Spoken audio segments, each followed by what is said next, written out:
Chungyu has been getting close to that special admit who's all delicate, like a flower. Everyone's betting, just for the drama.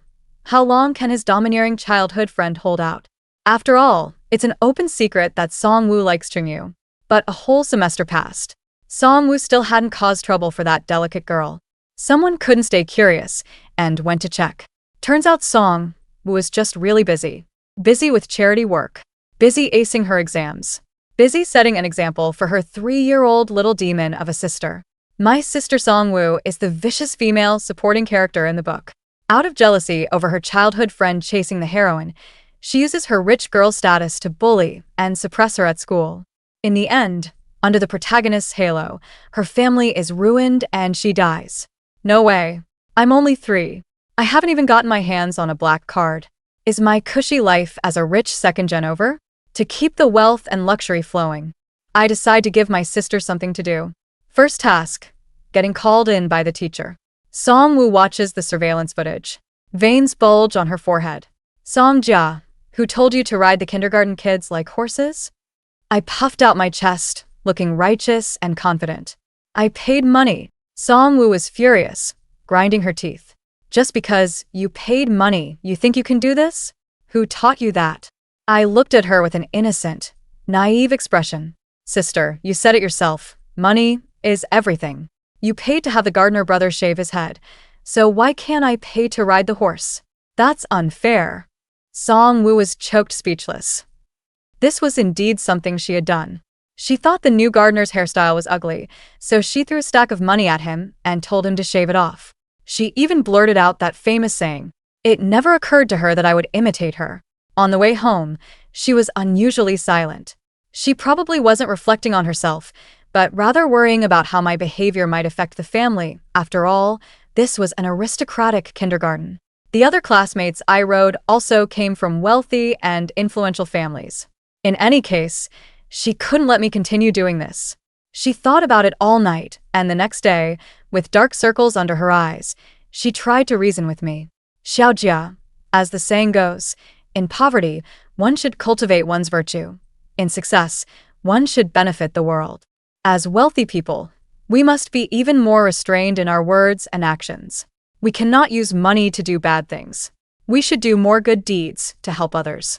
Do you understand? I looked innocent. I didn't understand. Song-woo, it's okay. Big sister will set an example for you. From then on, every time she took me out, she led by example. Sometimes it was going to an orphanage for charity. Sometimes it was signing up as a community volunteer to pick up trash. Sometimes it was donating supplies to children in mountain areas in my name. At first it was to educate me, but later she started enjoying it herself. She also developed the good habit of helping old ladies cross the street. I finally stopped treating my classmates as horses to ride. Before she could feel relieved for a few days, the second issue came. Once again, the teacher called her in as a parent. This was already the 5th oral English teacher I had driven away. I attended a bilingual kindergarten, and for the school anniversary, they organized the kids to perform on stage in English. But my current level was such that I couldn't understand what the other kids were saying at all.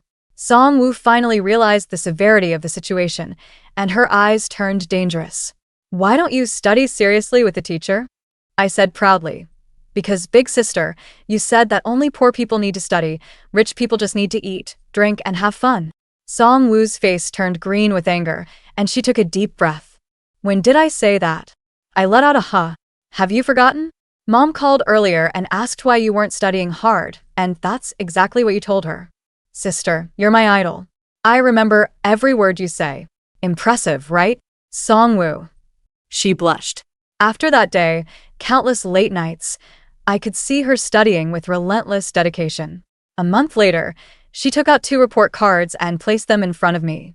Last month's exam and this month's exam. She had improved by over 100 places. Xiaojia, everyone needs to learn. If you don't learn, you'll become an idiot. Understand? You see, back then it was because I didn't study that I would say such thoughtless things.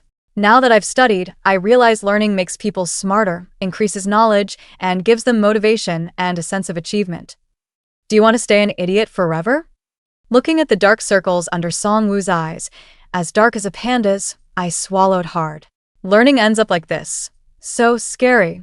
It's better to be an idiot. Seeing that I was unmoved, Song-woo said faintly, "If you don't study, you won't be able to run the company. If you can't run the company, our family will go bankrupt. Do you want to end up as a beggar on the streets?" I shook my head in terror. Song-woo revealed a triumphant smile. "Hit the snake at its vital point. Studying really does make you smarter." The third thing, and the most important, was to stop Song-woo from sending a love letter to Chung-yu. Because Chung-yu would reject her, without hesitation. Under the influence of humiliation and anger, Song-woo would grow to hate the female lead even more. The childhood friends would thus fall out, planting seeds of future trouble. But during this period, Song-woo's attention was all on me. She hardly had time to bother the female lead. Maybe she had already stopped liking Chung-yu? I needed to test her. I came back. Song-woo looked a bit tired today. I glanced into the car. Still no sign of Chung-yu. I couldn't remember when they stopped going to and from school together. I threw myself at her, hugging her leg, and excitedly spread out a piece of paper. "Sister, this is a love letter I wrote for Steven." Song-woo's face changed and she snapped, "How old are you to be writing love letters?" Being scolded, I threw myself on the ground in a fit, crying and making a scene. "I don't care, I want Steven to be my boyfriend." Song-woo sighed. She had been to a parent-teacher meeting for me and had some impression of this Steven. He was the most handsome and popular kid in kindergarten. But he only liked playing with his own little desk mate. She asked me, "What if Steven likes someone else and doesn't like you?" I clenched my little fists, "Then I'll snatch him away." Song was so angry she laughed. This is also what I taught. Before she finished, she thought of something and froze. Her face turned a little pale. "Sister?"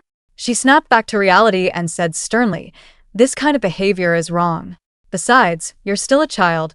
You can't write love letters. I'm confiscating it." She grabbed my love letter and went upstairs. I pouted, very unhappy. "Then when can I write?" "When you turn 18, an adult." I leaned on the railing and shouted at her. "Then you're not allowed to write either." Song-woo paused mid-step. Then she responded to me with a hum. "Yeah, I won't write either." "Oh yeah. Song-woo never lies to me. If she says she won't write, then she definitely won't." Sure enough, when I went to her room that night, I saw the shredded love letter. Had she really given up on Chung-yu? I stumbled back to my room in a daze. My life as a rich second-generation heir was saved. I thought the plot was finally about to change. But little did I expect that a few days later, an uninvited guest would show up at our house. Sia ran by. If nothing unexpected happened, he was Song-woo's future marriage partner. The two families had arranged a childhood betrothal long ago. He transferred to this school now because his family wanted him to slowly develop feelings for Song-woo. But he had zero interest in a spoiled young lady like Song-woo. Instead, he was drawn to the independent and strong-willed female lead. The childhood friend and the future marriage partner both liked her, which only fueled Song-woo's descent into darkness, to the point of obsessive madness. Readers thought she was detestable. But as her sister, I only felt sorry for her. I gripped my backpack straps tightly and stared at Sia ran by with extreme caution. He had a handsome, rebellious face and a flashy silver earring dangling from his left ear. He lifted his eyelids. "Oh, Song-woo's little sister. What's your name again?" "Humph. A cheap second male lead. Don't even think about knowing my name." I snorted, turned my face away, and ignored him. Sia ran by looked a bit surprised. "You're just like your sister." I paused mid-step. Then I heard him continue. "So rude." My face twisted. "Don't you dare say that about my sister." He was about to say more, but was interrupted by Song-woo's voice from upstairs. "Xiao, Jia, go watch some cartoons for now. Aunt Zhang made you some dessert." I looked up and smiled sweetly. "Okay." Sia ran by pointed at himself. "What about me?" Song-woo shot him a cold glance. "You come to my room." Sia ran by looked as if struck by lightning. The tips of his ears turned red. He stood there dumbfounded. I heard him mutter under his breath, Isn't this too fast?" I rolled my eyes. Aunt Zhang set up the cartoons and dessert for me, and then left. I listened to her footsteps fading, then immediately tiptoed upstairs. I pressed my ear against Song-woo's door to eavesdrop. Fragmentary conversation came from inside. "Sia ran by. Let's get straight to the point. If you take the initiative to propose canceling the engagement to your parents, I'll owe you a favor." Song-woo let out a cold laugh. Why don't you tell your own parents? Xiaoranbai's tone was hard. If my parents could agree, I wouldn't have to transfer schools. Song Woo fell silent for a moment. Do me a favor, and I'll bring it up myself. I guarantee you'll be satisfied with the result. What favor? Pretend to be my boyfriend. Xiaoranbai was a little surprised. You're not trying to test your childhood friend's attitude, are you? Song Woo didn't answer. Not willing. Xiaoranbai let out a scoff. Pleasure doing business. I'll help you two get together. Bang. My head hit the door. My eyes immediately brimmed with tears. It hurts so much. Song Woo opened the door, looking somewhat shocked. Xiao Jia, what are you doing here? I sobbed, genuinely heartbroken. I'm doomed. She really did stop delivering love letters. But now the situation was even worse. Song Woo still hadn't let go of Chungyu. My rich kid life was still hanging by a thread. Song Woo pulled me into her arms. The two exchanged a glance. Their expressions were somewhat unreadable. I breathed in the sweet scent of her perfume and resolved to change her fate no matter what. Song Woo started going to and from school with Xiaoranbai. Gradually, he came to my house more and more often. Their relationship grew, increasingly harmonious. They seemed to have genuinely become friends. Song Woo would call him along whenever she took me out to play. We ordered afternoon tea at the cafe. Song Woo went to the shop across the street to buy me ice cream. Xiaoranbai watched her back with a dreamy, lovesick smile. I stared at him suspiciously. Xiaoranbai snapped out of it. He cleared his throat lightly. Oh, Sister Song Woo, is there something you need? I pushed the strawberry pudding on the table toward him. Xiaoranbai looked flattered. For me? I nodded. Brother, can you tell me about sister at school? Preferably more about what's going on with Chungyu and the female lead. Know the enemy and know yourself, and you'll never be defeated.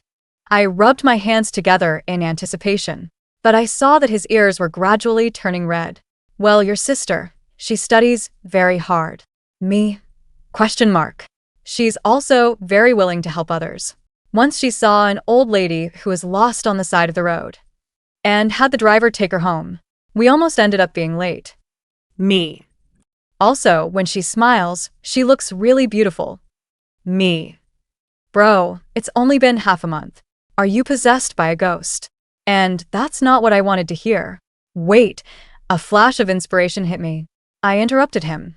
But has sister dated any other guys? Xiaoranbai thought of something, and his smile faded. You're still so young. Why are you asking about this? I chuckled. Because sister told me I can't date too early, and I also have to make sure she doesn't date too early, right, brother? Xiaoranbai was momentarily stunned. Then his eyes lit up. That's right, dating too early is wrong. You have to keep an eye on her.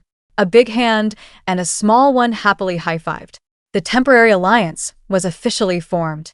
Finally, it was the day of Song Woo and Xiaoranbai's first date.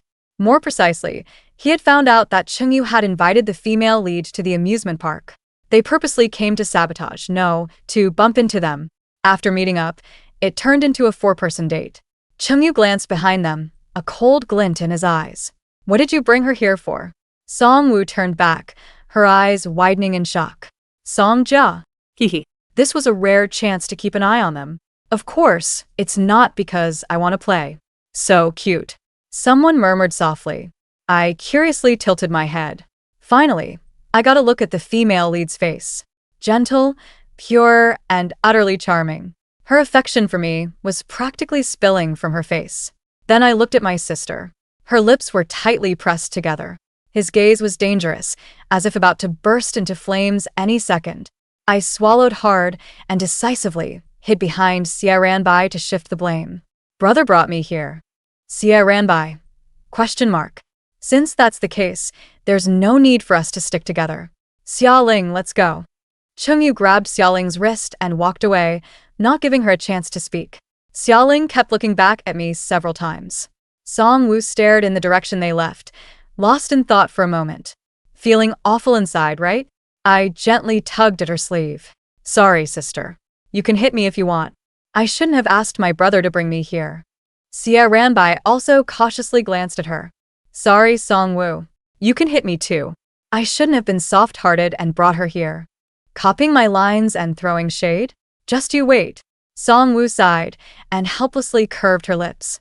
It's been a while since I took you to the amusement park. Let's have a good time today. Me. Yay. After playing a few kids' rides, we passed by a souvenir shop.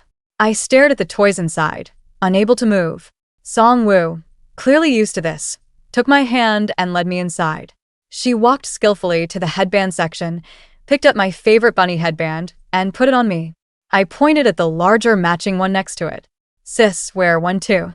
Song-woo flatly refused. No, it looks silly. My mouth drooped, and tears instantly welled up in my eyes. Fine, I'll wear it. She grabbed one a bit roughly and put it on herself. And brother too. Song-woo glared. Song-ja, that's enough. Sia ran by, leaned nearby, watching our bickering, the smile never fading from his lips. I'll wear one too. Now I was satisfied. The whole family should match. They exchanged a glance and quickly looked away. Song-woo looked disgusted, while Sia Ranbai's handsome face flushed slightly. As we paid, people behind us whispered, "This family has such high looks. The mom and dad look like celebrities. So young. They must be siblings. Hee, they look like a cute couple, so well-matched and easy on the eyes." I glanced at Sia Ranbai. Wow, oh my. Now his whole face was burning. Let's go. Song-woo held my hand and continued forward. At the entrance of the escape room, we ran into Chung-yu and Xia-ling again.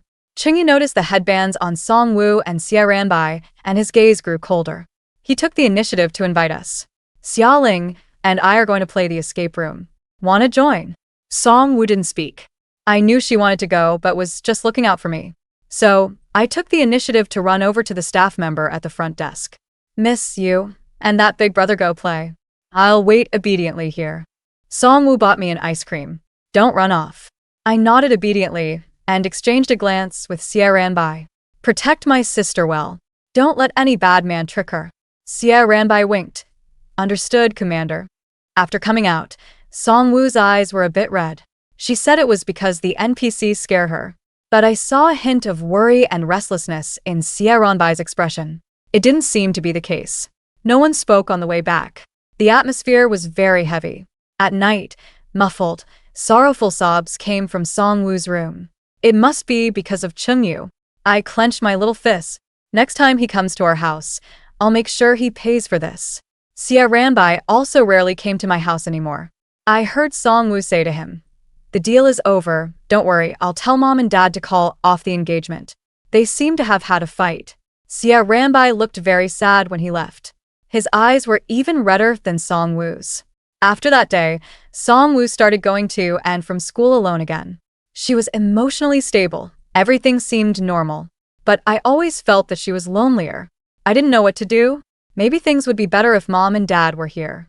So I whined and begged them on the phone to come back. A few days later, they returned and brought me a ton of gifts. Dolls, stuffed animals, little dresses, hair clips. I was happy for a while, then realized belatedly that there were no gifts for my sister. I looked at Song-woo. She had no expression, or rather, she was used to it. It had been like this throughout my entire infancy. It's just that I only noticed it now. The little bunny in my hand fell to the ground. Tears instantly filled my eyes. As if connected to Song-woo's inner world, I suddenly felt very sad. In my memory, mom and dad were very busy and only came back a few times a year. But the butler said that it got much better after I was born. Their business was overseas, and before that, they couldn't even see them once a year. They missed Song-woo's entire childhood, so seeing this scene must sting for my sister, right? That evening, I called them into my room, hands on my hips, and demanded, "Why didn't you buy a gift for big sister?" They exchanged glances. Dad scratched his head. "We transferred a lot of money to your sister.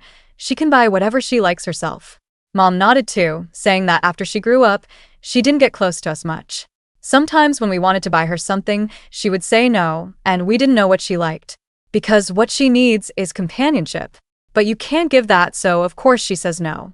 I was really angry. Even though she's grown up, she's still your child. Mom was a bit surprised. "Why are you suddenly upset?" I looked down and said gloomily, "Because you only bought gifts for me and not for sister, so I'm unhappy. We are both mom and dad's children. How can gifts be given to only one child? The child who doesn't get a gift will be sad, and if sister is sad, I will be sad too." Even when receiving gifts, I wasn't happy. Mom and dad, Being partial is wrong. They froze. After a long while, Dad gently patted my head. Then Xiaojia, tell us what your sister likes. How about we go to the mall tomorrow and buy your sister a present? I looked up sharply. Really? Mom smiled too. But you can't tell your sister. It's a surprise. I yelled with joy. Awesome. We'll sneak to the mall. I won't tell her. The next day, we set out early. Mom got Songwoo's recent measurements and style preferences from the butler and picked out many outfits for her at the mall. Dad took charge of various diamond jewelry. I chose a crystal hair clip for Songwoo. Sister's hair is so black and shiny. This will look great on her. Mom stared at a pair of high heels in the display case for a long time. Xiaowu is almost an adult. It still doesn't feel real. Dad sighed too. We've been so busy with work over the years, spending too little time with the kids. We owe her.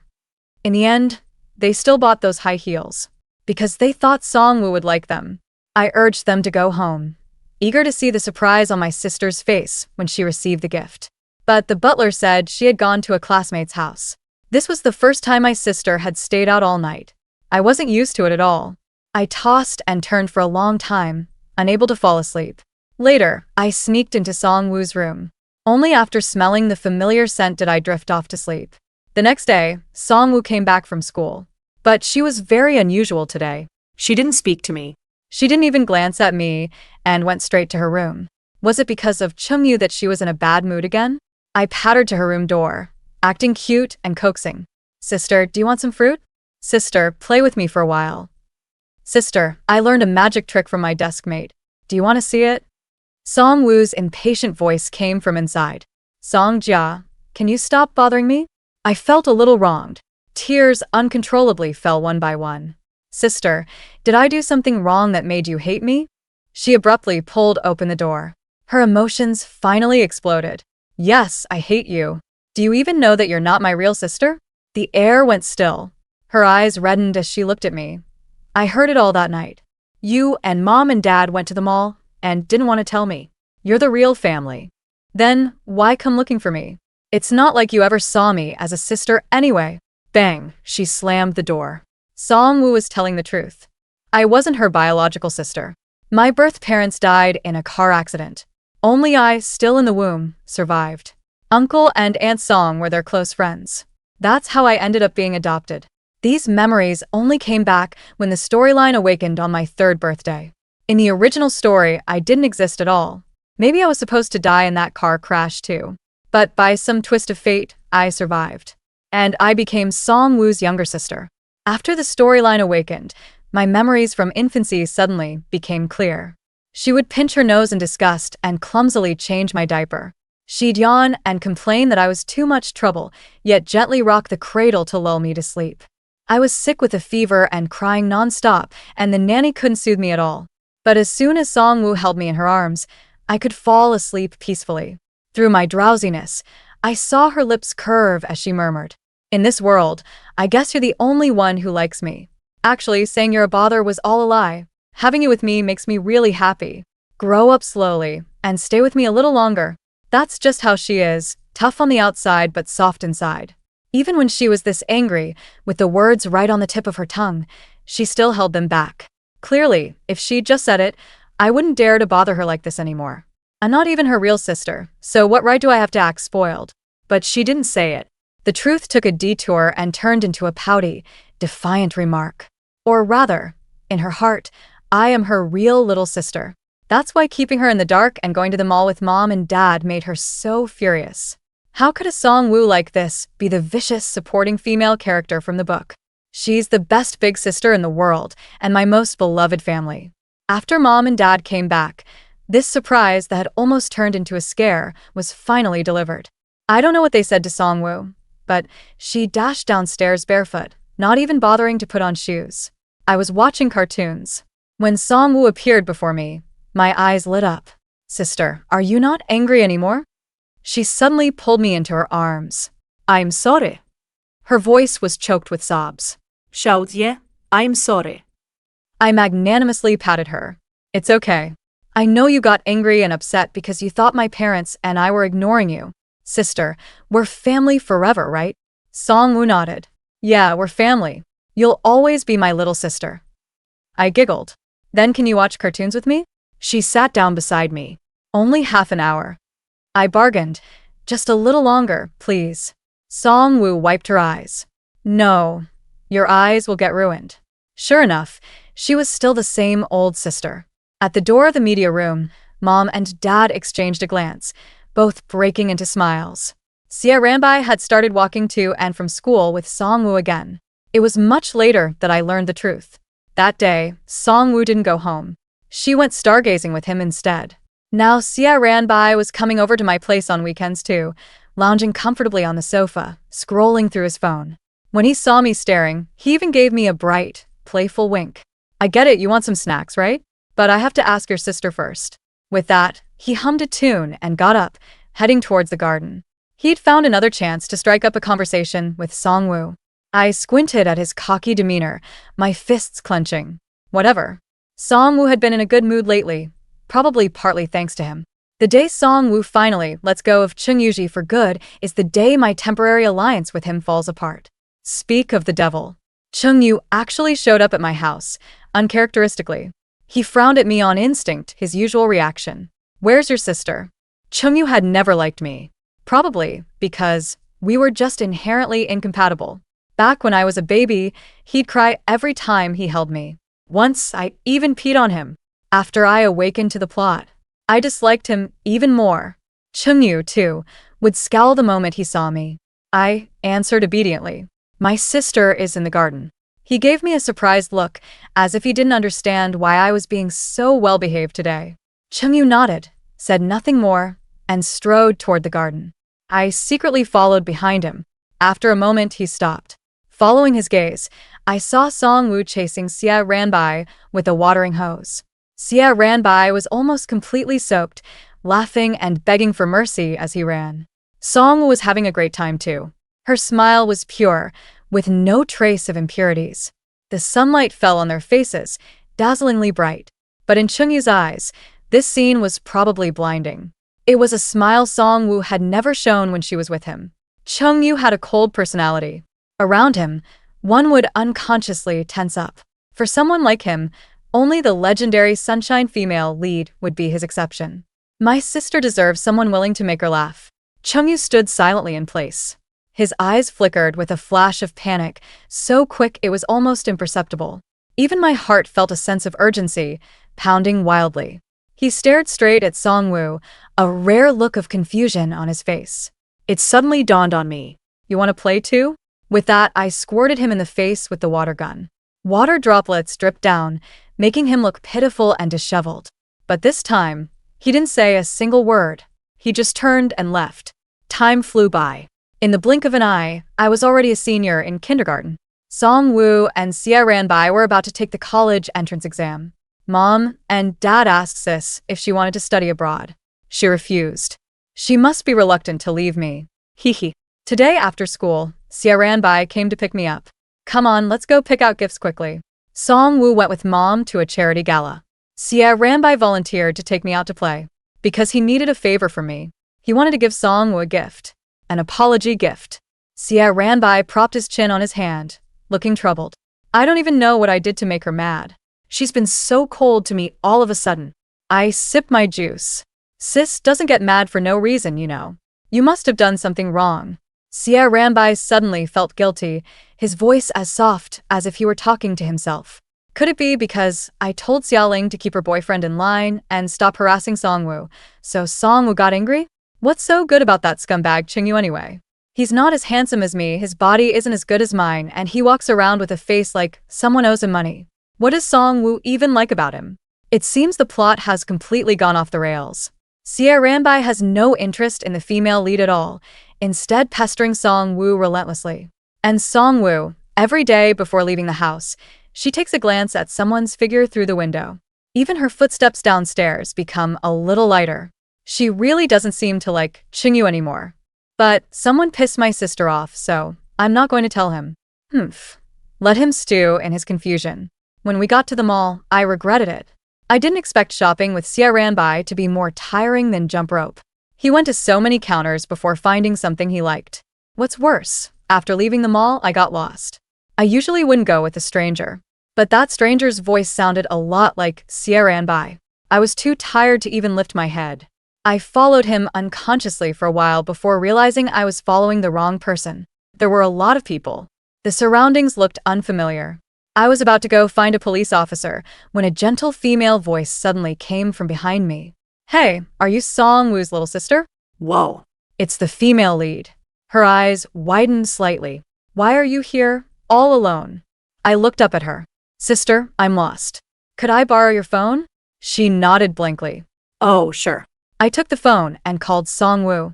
I told her to let Xie know. I also added, don't scold him. After all, before he went to buy me ice cream, he repeatedly told me not to run off. This wasn't his fault. Song Woo was both annoyed and speechless. Why would I scold him? It's your legs that did the running. Just you wait till I get my hands on you. Me. Song Woo thanks Xiaoling. She waited with me for a while. She called me adorable several times and couldn't resist rubbing my face. Her eyes were shining. I tentatively started a conversation with her. Sister Xiaoling, are you on good terms with my sister? She thought for a few seconds. We haven't spoken much, but I think your sister is very outstanding. She has good grades, is talented in many ways, and is very popular. Xiaoling lowered her eyes and smiled. To be honest, I envy her quite a bit. I finally breathed a sigh of relief. Her tone was sincere, not like she was lying. I was relieved that there was no bad blood. The protagonist's halo must stay far away from my sister. Xie ran by, arrived sweating profusely. It was clear he had been looking for me for a long time. I felt a bit guilty and took the initiative to grab his sleeve. Brother, I'll help you with sister. Xie Ranbai's furrowed brow slowly relaxed. The words he was going to use to lecture me took a different turn. He put his hands together and showed a fawning smile. Then I'll leave it to you, boss. At night, for the first time in a while, I slept with Song Woo. In the darkness, she stared at the ceiling and softly asked me, Xiao Jia, what kind of person do you think Sister Xiaoling is? I thought for a moment and answered honestly, she's gentle, kind, and very beautiful, and she really likes me. Song Woo paused, then continued. Then do you like her? I nodded. I think she's a pretty good person. I also told her what Xiaoling had said. Song Woo was silent for a long time this time. So long that I nearly fell asleep. Only then did I hear her sigh. She really is a very good person. No wonder even Xia ran by. My head was drowsy. But I suddenly thought, could it be that my sister was angry because she misunderstood Xia ran by? Just like how she misunderstood Mom and Dad last time? I had promised to help him. So, I told Song Woo about Xia Ranbai's troubles. She hummed softly in acknowledgement. But she didn't toss and turn anymore. I thought, tonight my sister should be able to sleep well. The next day, Song Woo's steps were light again as she left the house. I saw them standing face to face. Both of them looked a little shy. Xie Ranbai took a sparkling necklace out of his pocket. Song Woo turned around and brushed her hair to one side. Xie Ranbai looked a bit dumbfounded. It took him a few seconds to react. His face turned as red as a boiled shrimp, and he became all thumbs. He fumbled with the necklace for a long time but couldn't fasten it. However, Song Woo was especially patient this time. I saw her lower her head slightly, but the corners of her lips were lifting upward. Oh no, I can't keep watching. Kindergarten is about to start. During lunch break, Song Woo sent Xiaoling a text message. Can we meet at the old equipment room in the West District? Xiaoling was a bit surprised, but she agreed anyway. She didn't expect that Song Woo wanted to thank her specifically for what happened yesterday. Thank you. Otherwise, something serious would have happened. Xiaoling quickly waved her hand. No need to thank me. I didn't do much. Besides, that child is very smart. Even if she hadn't run into me, she would have gone to find a police officer herself. Song Woo smiled and handed her an envelope. Even so, a thank you gift is a must. This is also what my parents want. If you ever need help in the future, feel free to contact me. Xiaoling repeatedly refused, genuinely feeling she hadn't done anything. But Song Woo put down the money and left. Unexpectedly, Cheng Yu appeared at the door. He looked as if some suspicion of his had finally been confirmed. He gave Song Woo a sarcastic smile. Didn't you say you didn't like me anymore? Then why are you still causing trouble for Xiaoling? Cheng Yu noticed the money on the table, his gaze turning even more contemptuous. Song Woo, using money to humiliate people, Your methods are as clumsy as ever. Unfortunately, Xiaoling is not like you. He casually tossed the envelope onto the ground, and the money spilled out. Xiaoling watched Qingyu's back. She keenly sensed that his current emotion was not anger, but joy. Her heart, which had been flustered for so long, finally settled. Because he was certain that Songwoo still cared about him. But now, Songwoo didn't even have the anger of being wronged toward him. He just smiled with relief. Qingyu, we grew up together. I thought even if you didn't like me, you wouldn't think of me as so despicable. This kind of thing I disdain to do, and even more disdain to do it for you. From now on, we are no longer friends. After Songwoo left, Qingyu stood frozen in place. Xiaoling picked up the envelope from the ground, dusted it off cleanly, and slowly spoke. Qingyu, do you know? Actually, I really love money. No response. She chuckled softly. You don't know, because what you love is only the me in your imagination. You said I'm different from someone like Songwoo. She has money, talent, and a family that loves her. Indeed, I'm different from her. I have nothing. So when you got close to me, I found it unbelievable. It felt like a dream. I desperately wanted to hold on, even treating Songwoo as an imaginary rival. But I gradually realized that what you like isn't me, or rather, you don't like me at all. What you enjoy is just the thrill of novelty and Songwoo's attention to you. Looking back now, you don't even understand me as well as Songwoo does. She knows I need this money. This money is enough to buy a hearing aid for my grandmother, enough to pay my college tuition, enough for me to save up a little leverage in an uncertain life. By the way, this is her thank you gift for helping her sister, not an insult to me. However, if you think giving money is an insult, then feel free to insult me as much as you like. Xiaoling put the envelope away and walked out. She didn't look back. It was time to wake up from this dream. That's how it is for you and me. I'll be very busy from now on, so don't contact me anymore. The people who had bet and wanted to watch a good show never expected that Qingyu would be dumped by both his childhood sweetheart and the innocent flower at the same time. What a piece of campus gossip. After the college entrance exam, Qingyu sent Songwoo a gown for her coming-of-age ceremony. Inside the box was an apology card. He begged Songwoo to go abroad with him to study. They could start over. After reading it, Songwoo said nothing. She stared at the luxurious and exquisite gown for a long time. Her expression almost scared Xiaoling to death. Ignoring my presence, he nervously grabbed Songwoo's shoulders, his face full of anxiety. You're not really going abroad with him, are you? My parents married me off into your family, so you have to take responsibility for me. We've had a childhood engagement. Songwoo rolled her eyes at him. Weren't you always thinking about calling it off? Xiaoling shook his head like a propeller and hugged her tightly. I don't want to call it off. An engagement arranged by parents and matchmakers. Of course, it can't be cancelled. Songwoo was almost out of breath. She patted him. I wasn't planning to go abroad with him. I'm just thinking about whether to throw this dress away or give it back to him. Xiaolin's face regained color. Really? Songwoo turned around and muttered softly. After all, I already have a fiancé, so of course I can't accept gifts from others. After Xiaoling processed her words, he was so excited that his hands were trembling. He took out his phone and failed to unlock it several times. That's right, you can only accept mine. I'll buy you an even prettier one right now. It was time for the temporary alliance to fall apart. I pushed him out of the room. This is a girl's room. Guys can't enter. On the day of the coming-of-age ceremony, Songwoo invited many schoolmates, including Xiaoling. I quite liked her. I took the initiative to greet her. Xiaoling's eyes still lit up when she saw me. Xiao Jia, long time no see, you've gotten even cuter. And my face once again couldn't escape her clutches. The music started. Songwoo was going to have the first dance with Xiaoling. When she came down the spiral staircase, I was almost stunned by her beauty. She looks like a princess straight out of a fairy tale book. I recognized it. She had on the crystal hairpin I gave her. The high heels were from mom and dad. The light pink dress must have been from some guy. Xiaoling gallantly took Songwoo's hand. They looked at each other and smiled. Xiaoling sighed. They make such a good couple. Right. My sister is beautiful. The guy's decent too. But I couldn't help smiling. Perfect. My life as a laid-back rich kid is saved. The end.